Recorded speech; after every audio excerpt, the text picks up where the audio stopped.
അന്നേ പറഞ്ഞതല്ലേ അവക്കും എനിക്കും കൂടി ഒരു മൊബൈൽ ഫോൺ മതിയെന്ന്.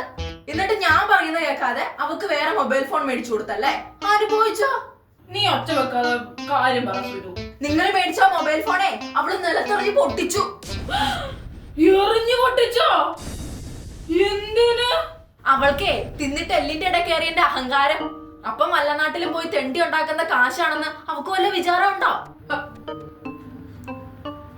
നീ അവളുടെ ഫോൺ കൊടുത്തേ സുലു, ഞാൻ ചോദിക്കട്ടെ. ഡേ മഹിയേ, ഇങ്ങോട്ട് വന്നേ.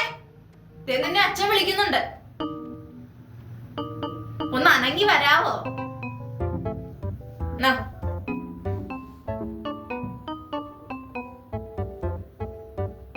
അച്ഛാ, എന്തിനാ മോളെ നീ ഫോൺ എറിഞ്ഞു പൊട്ടിച്ചേ? അച്ഛന്റെ മഹിയ മോൾക്കേ വല്ലാണ്ട് ദേഷ്യോ സങ്കടവും വന്നിട്ടാ. ദേഷ്യോ സങ്കടവും വന്നിട്ടോ? എന്തിനാ? അച്ഛൻ എനിക്കൊരു മൊബൈൽ ഫോൺ മേടിച്ചു തന്നതിന് ഈ അമ്മ എന്നെ എങ്ങനെയൊക്കെയാ ടോർച്ചർ ചെയ്തേന്ന് അപ്പനറിയാവോ? എങ്ങനെ ടോർച്ചർ ചെയ്തെന്ന്? അതോ, നീ ഇങ്ങനെ ഫുൾ ടൈം മൊബൈൽ നോക്കിക്കൊണ്ടിരുന്നോ? ഞാനൊരു മിഷൻ ഒന്നും അല്ല എല്ലാം ഇങ്ങനെ കൃത്യസമയത്ത് ചെയ്തു തരാൻ. 24 മണിക്കൂർ നീ ആ ഫോണിൽ തന്നെ പെറ്റ് കിടന്നോ?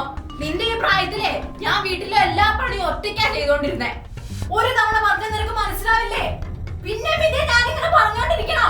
നീ എന്താ ഇതുവരെ ഒന്നും കഴിക്കാത്തെ?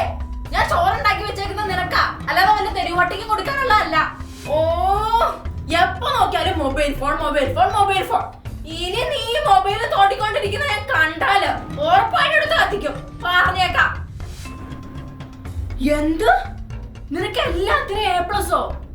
സത്യം പറഞ്ഞോ, നീ ആരുടെ നോക്കിയാ കോപ്പി അടിച്ച് എഴുതിയത്? അച്ഛാ, ഇതുപോലെ ഫുൾ ടൈം പീഡനമായിരുന്നു, പീഡനം.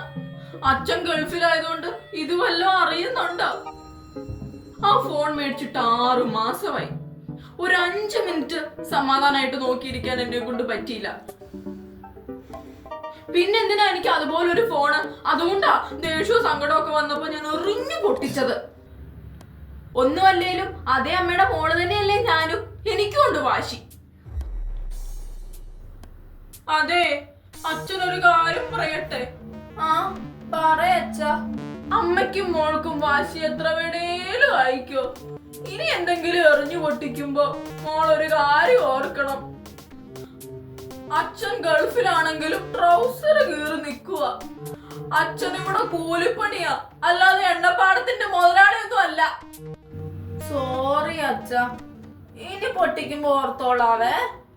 ഇനി ആടുജീവിതത്തിന് ഒരു 2ാം ഭാഗം ഉണ്ടെങ്കിൽ അത് ഈ അച്ഛന്റെ കഥയായിരിക്കും.